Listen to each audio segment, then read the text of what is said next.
Hello there.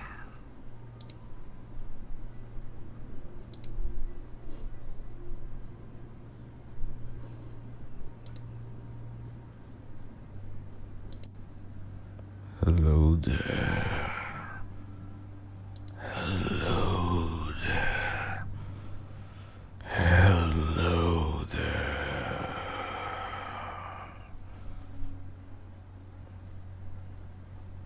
Hello there.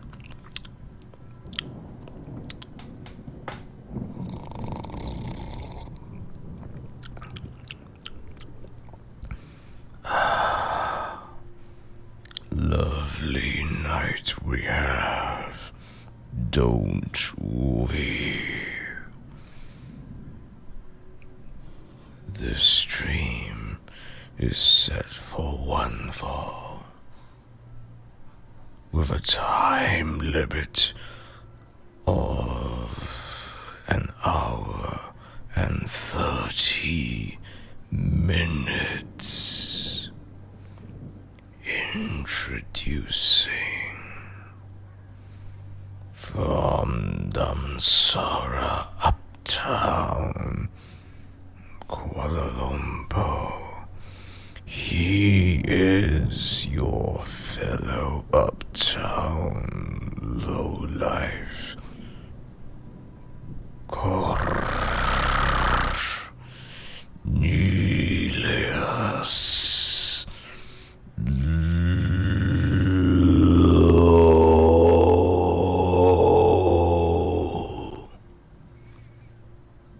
How is everyone doing tonight on the eve of All Hallows? We shall plunge headfirst into some of the most well-known creepypastas ever written.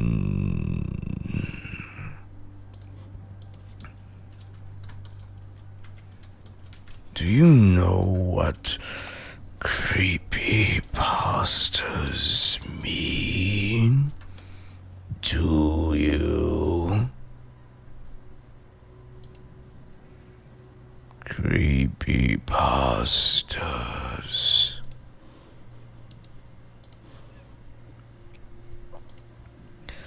are horror stories that you question.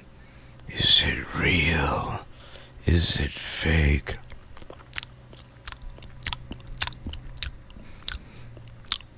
Whether it is or not,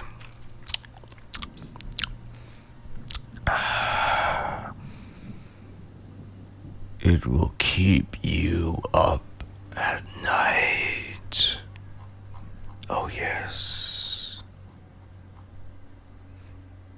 Now, how about we start? But before that, I just would like to know, is the volume alright? Can you hear me well enough? Too soft? Too loud? Or just right? What is it now? Won't you tell this humble uptown lowlife?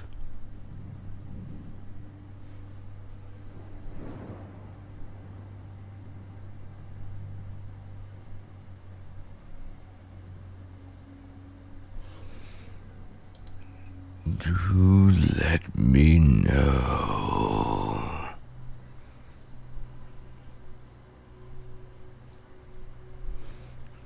Right. How about we start with one of the most well-known most notorious, and most infamous one of them all.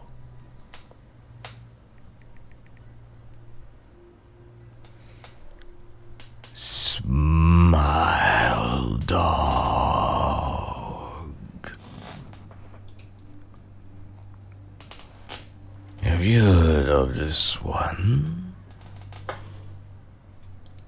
I will tell you whether you like it or not.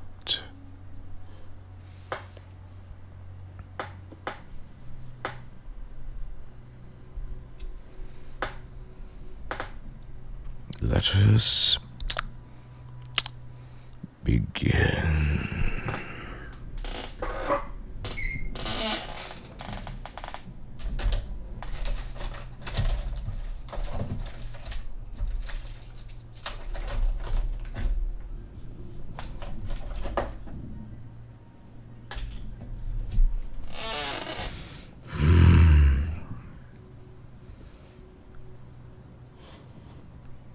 You try to tell yourself over and over, it's just an image, just a stupid picture of a stupid dog that someone has photoshopped teeth onto.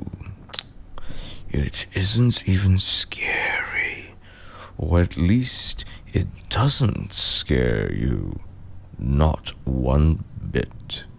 How could it scare you? It's just a picture. You tell yourself these things, but when you do, you lie. The image does scare you.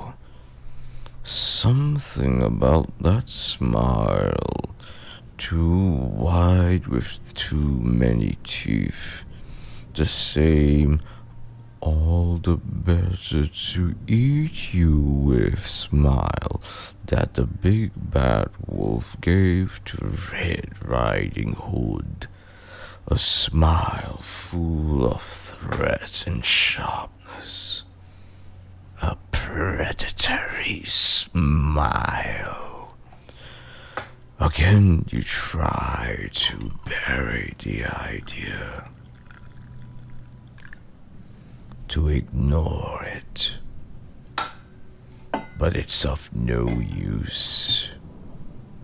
Even when you close your eyes, you see it smiling maniacally at you, the eyes illuminated and searing, burning into your mind, your soul. You know right then you have to get rid of it, to pass the image into someone else, to do the thing says and spread the word. You know that you'll do these things because you must. Because if you don't, you know that eventually he will pay you a visit. The Smile Dog Creepypasta, also referred to as Smile.jpg, concerns a supposedly cursed or demonic image of a Siberian husky with a menacing expression and an exaggeratedly large smile from a mouth seemingly filled with human teeth. According to the story, this image depicting Smile Dog is an image of a demon or evil spirit that then plagues and torments anyone who has looked upon it with horrendous visions and nightmares, impelling them to spread the word by sharing the image with others. The longer the victim continues without sharing the image, the more extreme the haunting becomes. And if the image is not shared, then Smile Dog takes its true form.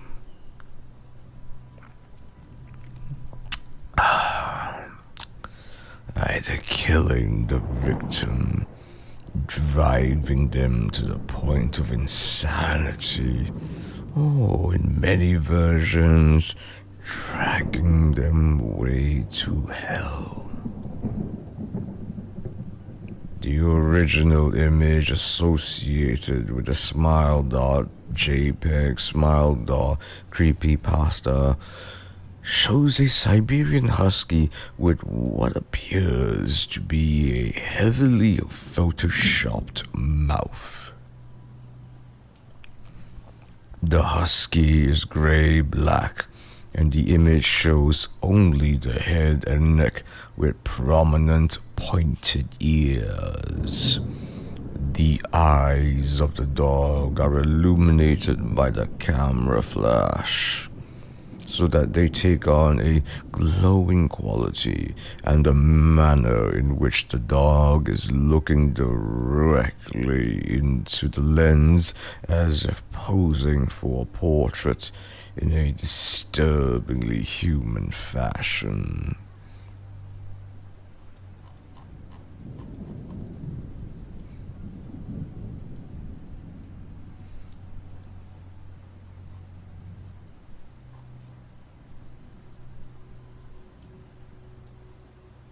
Most unsettling, however, is the smile, which aside from appearing too wide for the mouth itself to contain, seems not to contain canine teeth, but more human or primate.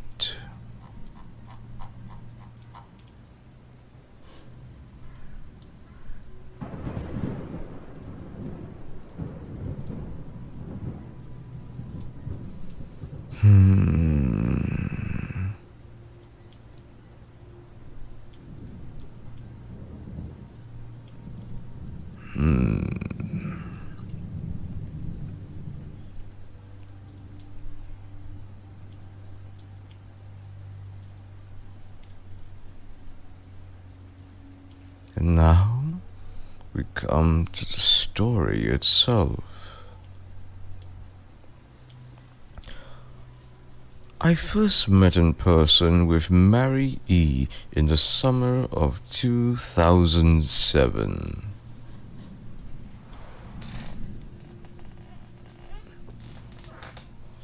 I had arranged with a husband of 15 years, Terence, to see her for an interview. Mary had initially agreed, since I was not a newsman, but rather an amateur writer gathering information for a few early college assignments, and if all went according to plan, some pieces of fiction.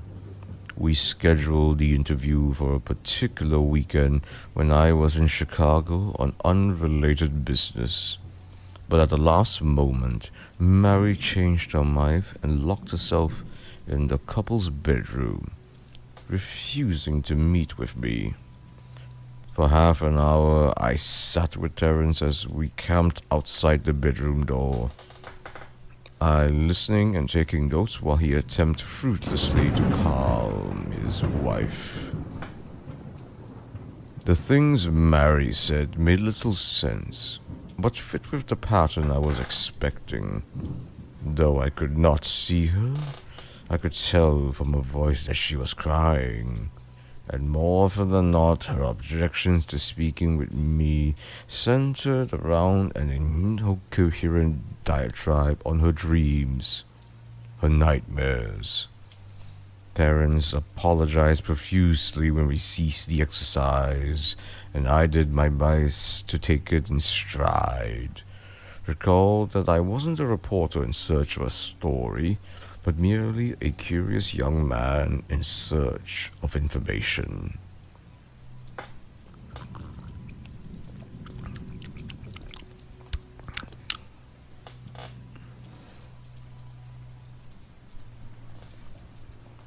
Besides, I thought at the time I could perhaps find another similar case if I put my mind and resources to it.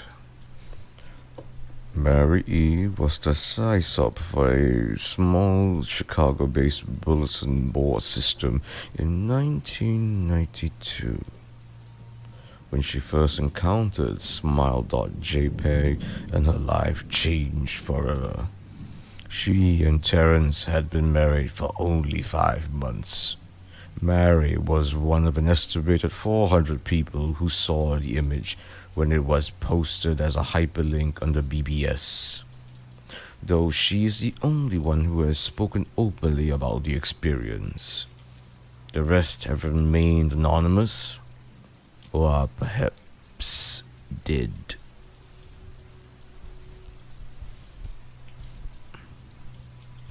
In 2005, when I was only in 10th grade, Smile.jpg was first brought to my attention by my burgeoning interest in web-based phenomena. Mary was the most often cited victim of what is sometimes referred to as Smile.dog. The being Smile.jpg is reputed to display. What caught my interest, other than the obvious macabre elements of a cyber legend and my proclivity towards such things, was the sheer lack of information. Usually to the point that people don't believe it even exists other than as a rumor or hoax. It is unique because, though the entire phenomenon centers on a picture file, that file is nowhere to be found on the internet. Certainly many photo-manipulated simulacra litter the web, showing up with the most frequency on sites such as the image board 4chan, particularly the X-focused paranormal subboard. It is suspected that these are fakes because they do not have the effect the true Smile.jpg is believed to have, namely sudden onset temporal lobe epilepsy and acute anxiety. This perpetual reaction to viewer is one of the reasons the phantom-like Smile.jpg is regarded with such disdain, since it is patently absurd. Though depending on whom you ask, the reluctance to acknowledge Smile.jpg's existence might just be as much out of fear as it is out of disbelief.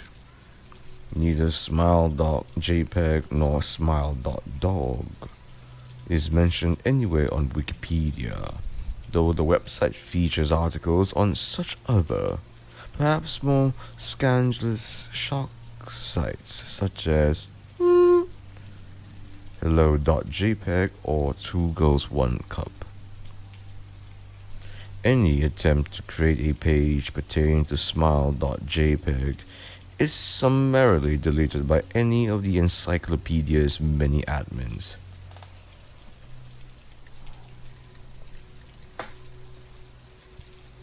Encounters with Smile.jpg are the stuff of internet legend.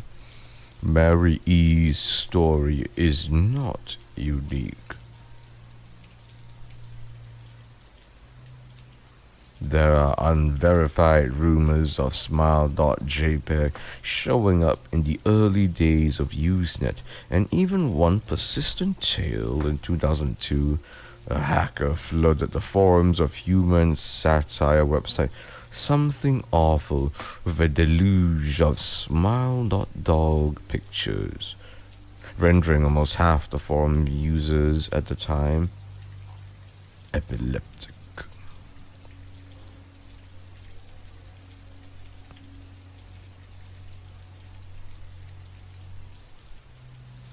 It is also said that in the mid to late 90s that smile.jpg circulated on Usenet and as an attachment of a chain email with the subject line, "Smile, God loves you."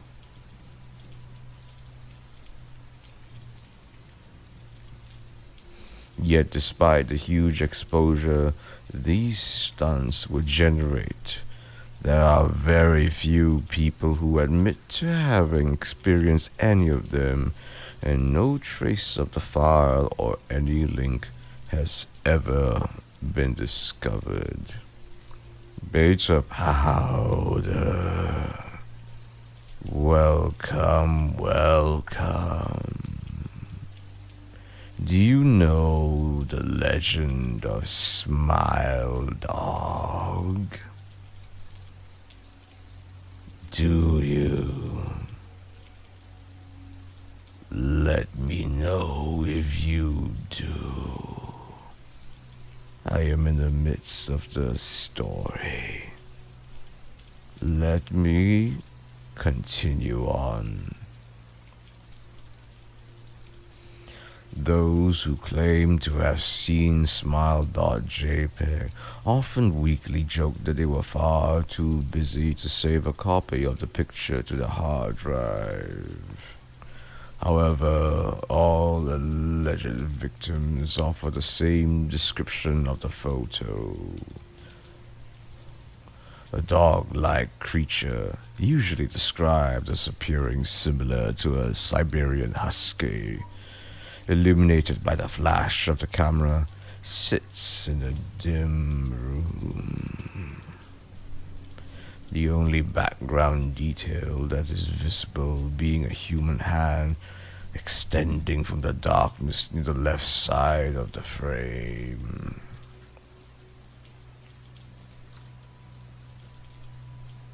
The hand is empty, but is usually describing as beckoning. Of course, most attention is given to the dog or dog creature, as some victims are more certain than others about what they had claimed to have seen. The muzzle of the beast is reputedly split in a wide grin, revealing 2 rows of very white, very straight, very sharp, very human-looking teeth. This is, of course, not a description given immediately after viewing the picture, but rather a recollection of the victims, who claim to have seen the picture endlessly repeated in their mind's eye during the time they are in reality having epileptic fits. These fits are reported to continue indeterminably, often while the victims sleep, resulting in very vivid and disturbing nightmares. These may be treated with medication, though in some instances it is more effective than others. Mr. King Beast, welcome, welcome. You know my name. You seem to know the name of this creepypasta as well.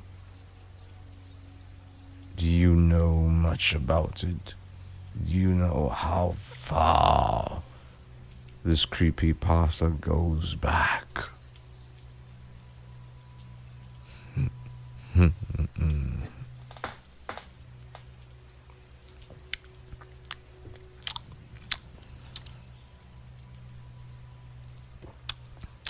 Mary E., I assume, was not an effective medication That was why, after my visit to her apartment in 2007, I sent out feelers to several folklore and urban legend oriented news groups, websites, and mailing lists, hoping to find the name of a supposed victim of Smile.jpg who felt more interested in talking about his experiences. For a time, nothing happened, and at length I forgot completely about my pursuits, since I had begun my freshman year of college and was quite busy. Mary contacted me via email, however, near the beginning of March 2008. No, Mr. King Beast? Well, you're about to have a lesson in creepypasta history then.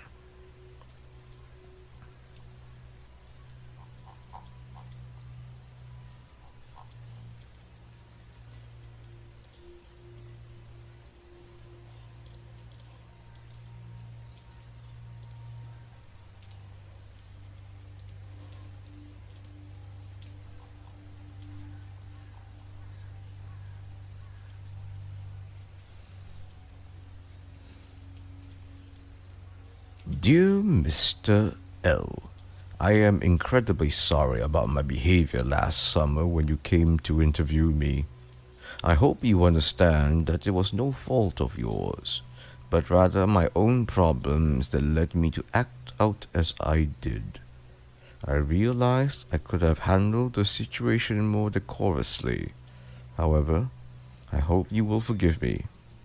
At the time, I was afraid.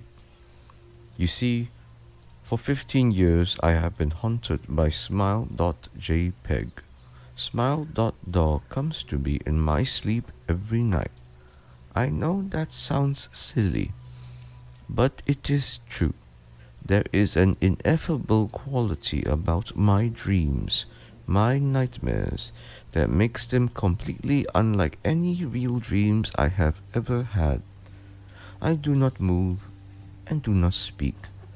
I simply look ahead, and the only thing ahead of me is the scene from that horrible picture. I see the beckoning hand, and I see Smile Dog. It talks to me. It is not a dog, of course, though I am not sure what it really is. It tells me it will leave me alone if only I do as it asks. All I must do, it says, is spread the word. That is how it phrases its demands, and I know exactly what it means. It wants me to show it to someone else. And I could. The week after my incident, I received in the mail a manila envelope with no return address. Inside was only a 3.5-inch floppy diskette. Without having to check, I knew precisely what was on it. I thought for a long time about my options. I could show it to a stranger, a co-worker. I could even show it to Terence, as much as the idea disgusted me. And what would happen then? Well, if Smile.dog kept its words, I could sleep. Yet if it lied, what would I do? And who was to say something worse would not come for me if I did as the creature asked? So I did nothing for 15 years, though I kept the diskette hidden amongst my things. Every night for 15 years, Smile.dog has come to me in I sleep and demanded that I spread the word. For 15 years I have stood strong, though there have been hard times. Many of my fellow victims on the BBS board where I first encountered smile.jpg stopped posting.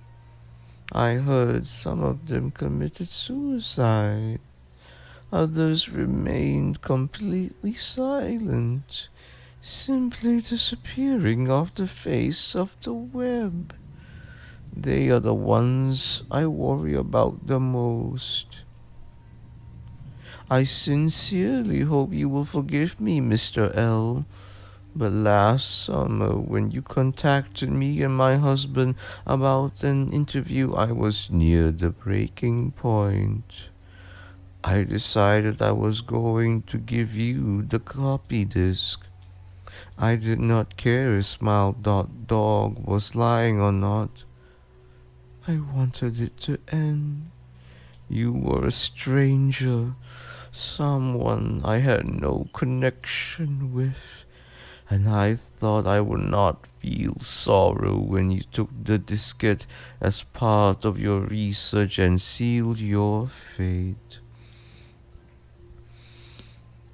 Before you arrived, I realized what I was doing was plotting to ruin your life. I could not stand the thought. And in fact, I still cannot. I am ashamed, Mr. L, and I hope that this warning will dissuade you from further investigation of smile.jpg. You may in time encounter someone who is, if not weaker than I am, then wholly more depraved. Someone who will not hesitate to follow Smile.dog's orders. Stop while you are still whole. Sincerely, Mary E.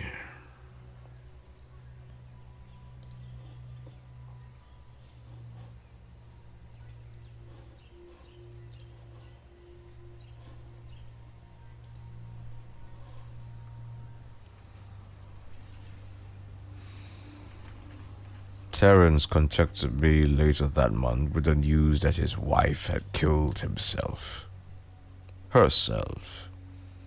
while cleaning up the various things she'd left behind, closing email accounts and the like. He happened upon the above message. He was a man in shambles. He wept as he told me to listen to his wife's advice. He'd found the diskette, he revealed, and burnt it until it was nothing but a stinking pile of blackened plastic. The part that most disturbed him, however, was how the diskette had hissed as it melted. Like some sort of animal, he said.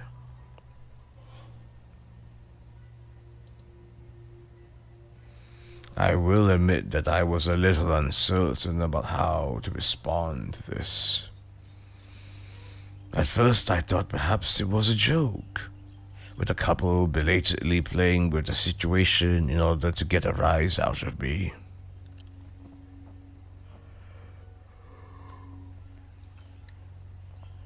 A quick check of several Chicago newspapers' online obituaries, however, proved that Mary E. was indeed dead.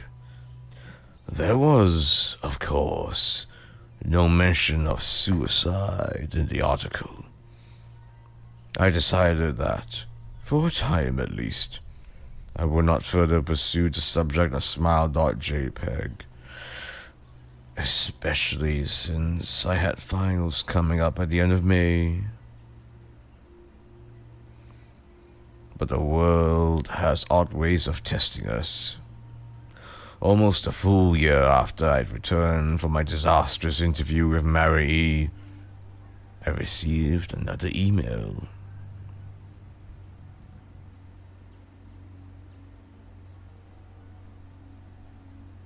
Hello, I found your email address through a mailing list. Your profile said you are interested in Smile Dog. I have saw it. It is not as bad as everyone says. I have sent it to you here.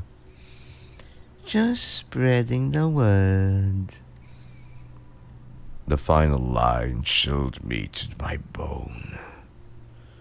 According to my email client, there was one file attachment called, naturally, smile.jpg. I considered downloading it for some time.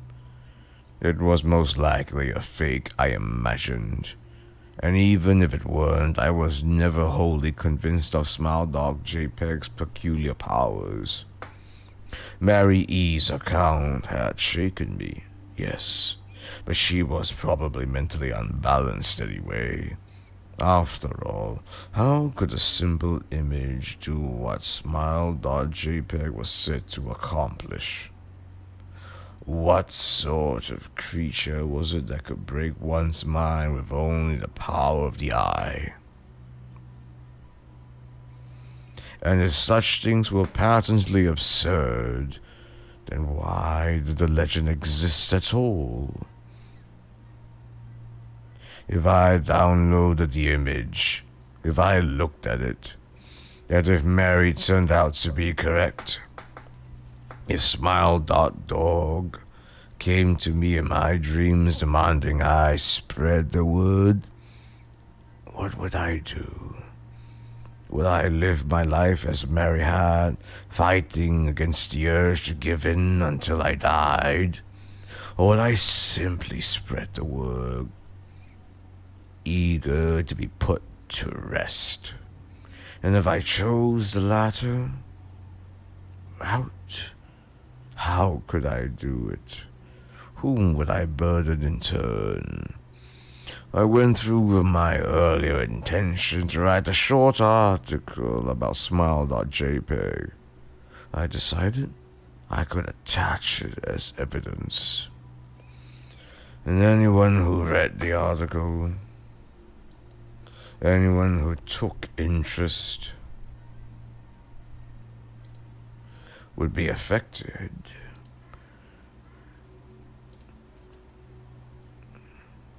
And even assuming the Smile.jpg attached to the email was genuine, would I be capricious enough to save myself in that manner? Could I spread the word? Yes. Yes, I could.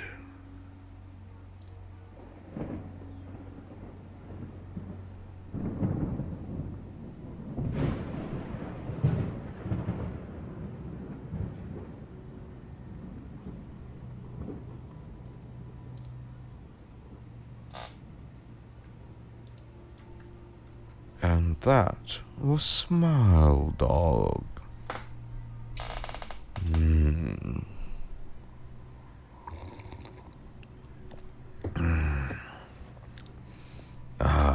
Classic. By the way, did something happen? Did something happen? My OBS? I don't think I did. I don't think anything happened, did it? Most certainly hope not. Wouldn't want any of you folks to get hurt.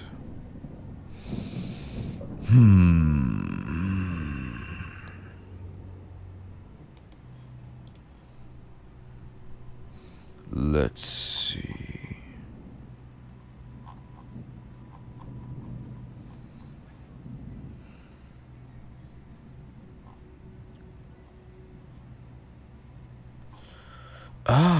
This one.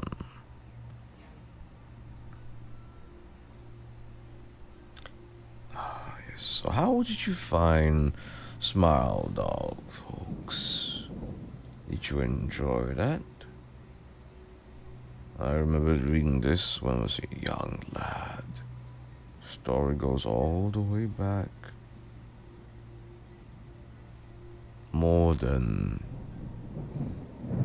Let's see.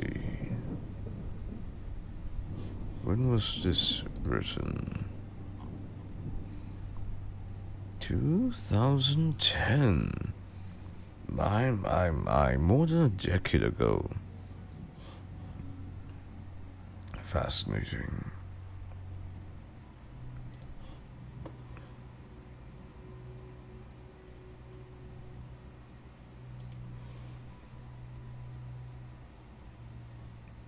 So, how about we switch it up? We'll go for something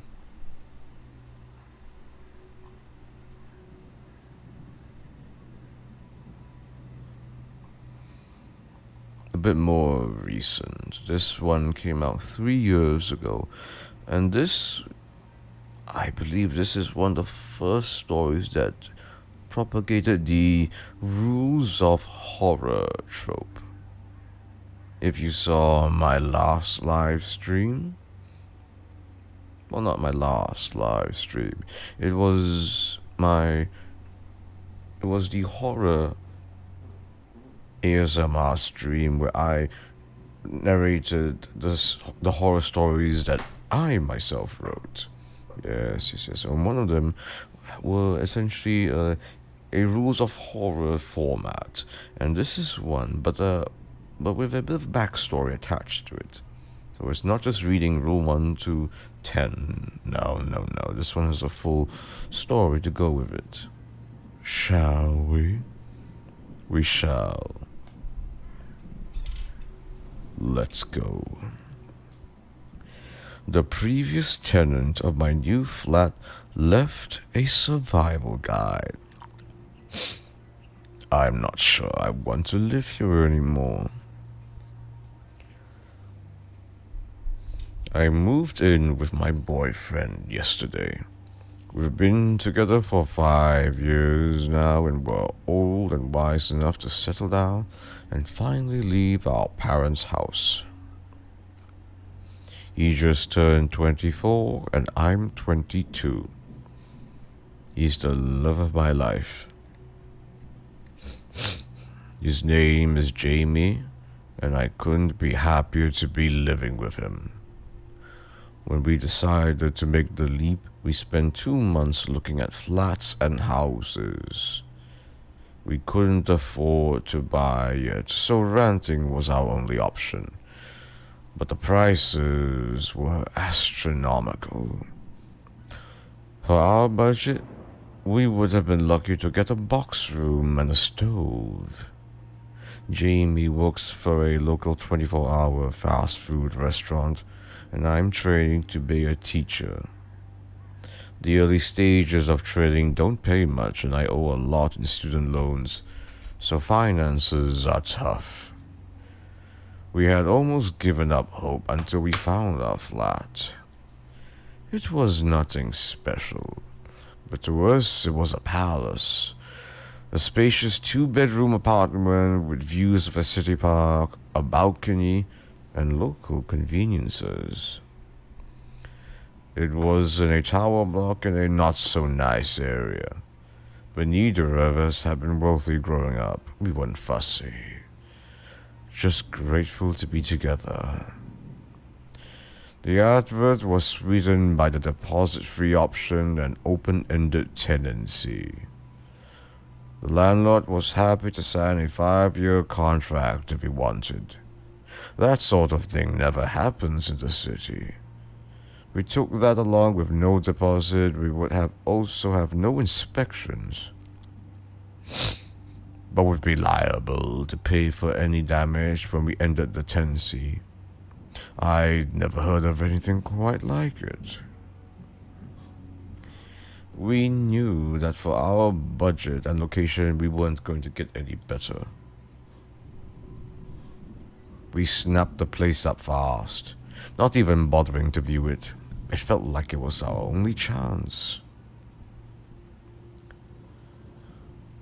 Move-in day rolled quickly, and yesterday we got the keys to our first home together. It was such a strange feeling. The day was chaos, getting our stuff in and up and in the lift. We were flat number 42 on the 7th floor. The items we couldn't get in the lift had to be taken up all the stairs by the removal men. I think they were grateful we weren't any higher, but I still wish we'd then be able to give them a better tip. In the evening, we settled down on our second-hand sofa, given to us by a cousin of a friend, and watched some TV. We smoked cigarettes on the balcony, looking at the park, and fell asleep on our mattress on the floor super early because we had no energy to put the bed together yet, and Jamie had worked at a hideous time of the morning. We slept soundly last night. I felt safe and happy. I don't think that feeling is coming back anytime soon, and it's all due to the note I found this morning. I found it in the kitchen, having a coffee hours after Jamie had left for his early shift at work. It was in one of the cupboards that were fixed to the wall. There were a bunch of useful items from the previous tenant. Spare keys to the flat, a set of tiny keys that locked and unlocked the windows, necessary for those with kids this high up, spare smoke alarm batteries, and a folded up piece of paper.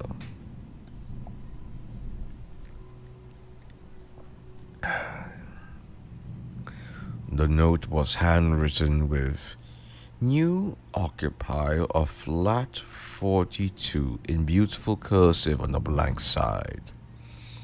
I opened it up and sat down to read. I can't really describe it to you, so I'm going to copy it out below. Dear new occupier, firstly, welcome to your new home. I lived here before you for 35 years with my husband. Unfortunately, he had an incident at home recently that I'd rather not discuss that claimed his life.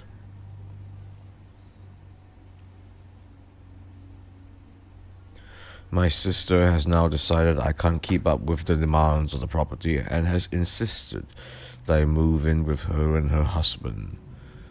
I was reluctant at first, but the stairs do kill me at my age, and without Bernie, it's filled with sadness.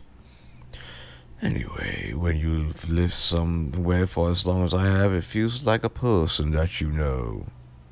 You understand its personally and what makes it tick.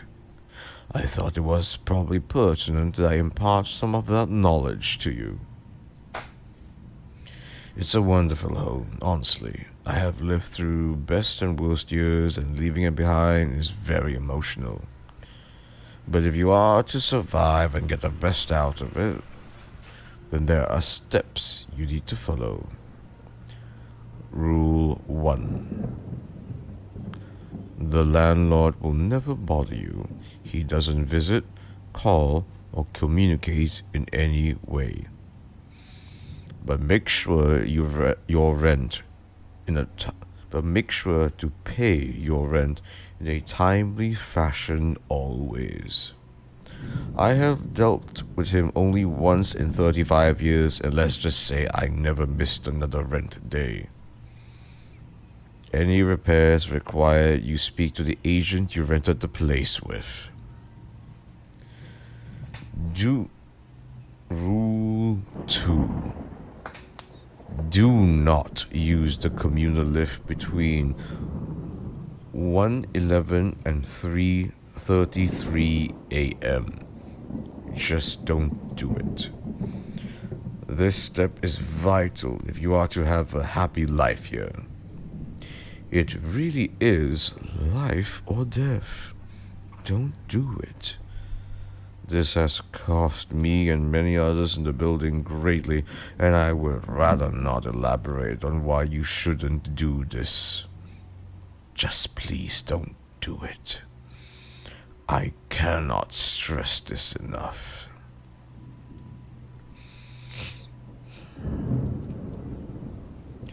When you hear the strange animal noises coming from flat 48, don't question it. Mr. Prentice lives there and he's a lovely chap. Don't be afraid to say hello to him in the corridor or on the stairs. He's old school, so he never risks the lift. But whatever you do, don't check on him when you hear the noises. You'll know when you hear them. If you ever come across Rule 4. If you ever come across a window cleaner on the balcony, ignore him. He may seem like the nicest fellow you've ever had trying to sell you something at the door, but it really is best that you don't engage. He will go away if you ignore him, but he tries pretty hard the first few times, so you'll need some resilience. Whatever you do, don't offer him anything. No money, no hot drink. Rule 5. Don't leave food scraps out. Bin or refrigerate them immediately. If you have small animals, it is imperative that you watch them eat and take away any leftover food immediately after they are done.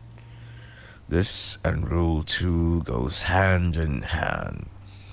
The things forage all day and seem to really love animal feed. You don't want them in your flat. I promise. You can leave what you want out between 1:11 and 3:33 a.m., so you may want to feed your pets then.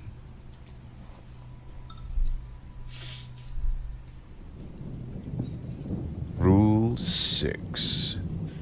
Don't communicate with any neighbors who claim to come from flats 65 to 72.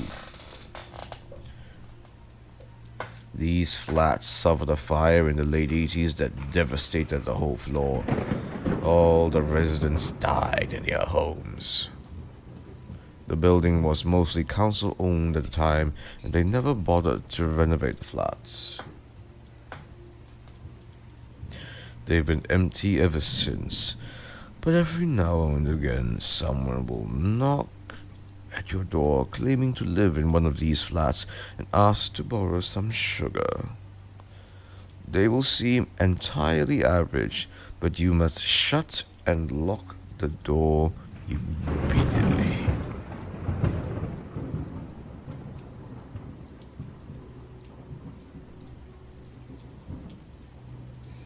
I installed 2 extra security blocks to avoid these fuckers.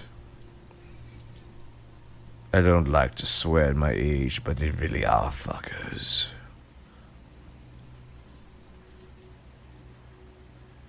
Rule 7. Simple one for you here. Keep a weapon in each room.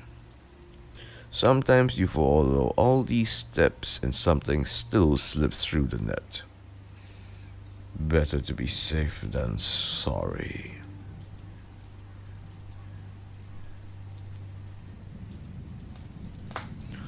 Rule 8.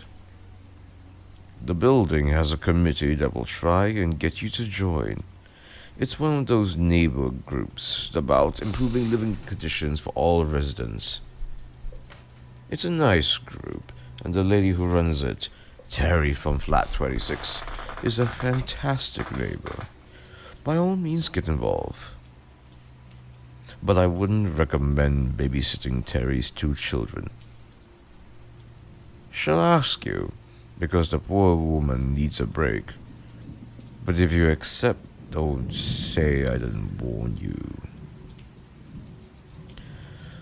Rule 9. Stray hairless cats sometimes roam in the hallway. I know they are supposedly a special, expensive breed, but they don't belong to anyone. They're mostly harmless, but don't pick them up. Not unless you see one of those neighbors that claim to live in 65 to 72. Then grab the cat and lock it inside with you. It'll burn your skin a little, but the cats are friendly, and I wouldn't want to see them hurt. Rule 10. There is no way to fix the damp patch on the ceiling in the bedroom. Sometimes it will turn a deep crimson and look quite concerning, but please try not to be alarmed. It doesn't drip. It doesn't get any bigger, and it's been there longer than I have. The landlord won't budge on it, according to the agents. I flagged it many times, even called the police the first night to change color. But it was a waste of time and will be for you too. It's best you ignore it. Rule 11. You can trust the postman. His name is Ian Flanders, and he's been the postman since before I moved in. He has his own key to the main door and delivers post to the door every morning at 8:54. I can't include everything here, or it would become a novel, but if you have any questions, Ian will help you. Rule 12. Finally, the first few weeks are the worst. You'll feel like you've made a mistake. I'm sure reading this you already do. But if you can get through the first few weeks, it really is a lovely block to live in. Every property has its quirks, and this one is a little extra special. But you can truly be happy here if you just take my advice. I wish you all the best. I really do. Yours truly, Mrs. Prudence Hemmings. I don't really know what to think after reading the note. Hopefully it was some sort of joke, but the agent has said the previous tenant was an elderly lady, and I can't see anyone named Prudence Hemmings attempting to play practical jokes on someone they'd never met. There were also parts of the note I couldn't disprove. There was indeed a large damp patch above the bed that me and Jamie had already discussed reporting. No crimson, but it definitely existed. I had also commented on a beautiful Sphinx cat roaming the halls as we were moving in. I started to get seriously freaked out. Our dream, our beautiful little home had just become a source of fear and confusion. I checked the time and it was 9:14. Damn it. Out of time to catch postman Ian. When I opened the door to check, sure enough, 2 letters addressed to a Mrs. Hemmings sat on the doorstep. At about 11:15, my worst fears were truly confirmed when a friendly, middle-aged looking man carrying window cleaning equipment knocked on my balcony door. I ignored him. I didn't want to take the risk until I spoken to Jamie and showed him the note. I texted him already to rush home. I felt bad as the man rapped his knuckles against the door for over 10 minutes. But honestly, the longer it went on, the more I was terrified. My windows were sparkling, and due to our lack of curtains, I couldn't even hide from his gaze. I felt so exposed. He stayed for a total of 30 minutes exactly, and never once did he stop looking at me or knocking. He shouted the occasional ultra-friendly line or humble request for a beverage in the heat through the door, but I did my best to avoid eye contact. When he finally left, I looked outside every window in the flat. But I couldn't see him on any of the other balconies or see any equipment suggesting he was around. He had vanished completely.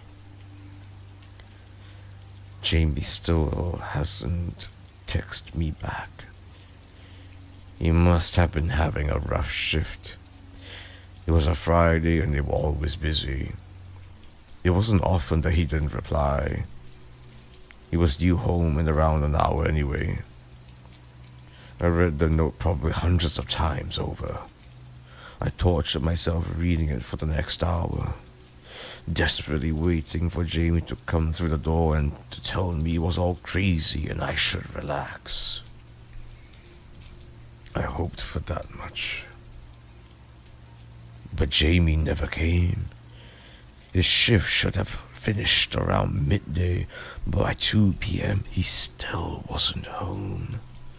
I panicked, I cried, I left over 100 voice messages on his phone, but got nowhere. I finally decided it had been long enough that calling his work wouldn't embarrass him.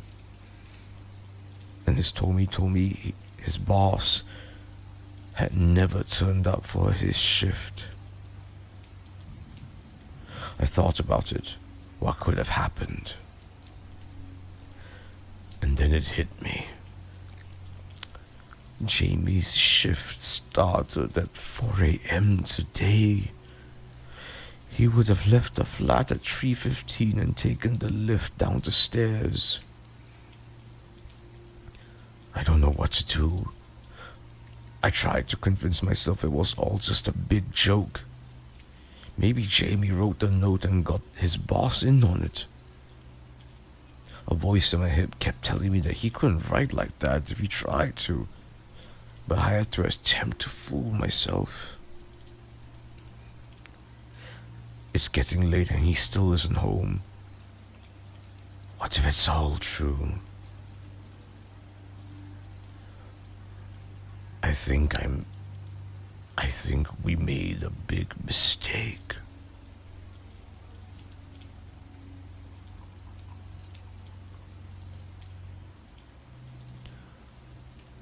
And that was the previous tenant of my new flat left a survival guide. I'm not sure I want to live here anymore. Right then, folks? I think I shall call it a night. Unfortunately, I do think I have something to handle quite early in the morning. And so I shall bid you adieu now. Happy Halloween, everyone. And also to note, my jump scare alerts, I've decided to keep them active for the coming week. After all, it's still November, and a week after Halloween is still Halloween in my book. As opposed to singing Christmas songs this time of the month. My goodness, Haniro, what are you doing? Alright then, folks. Have a lovely night.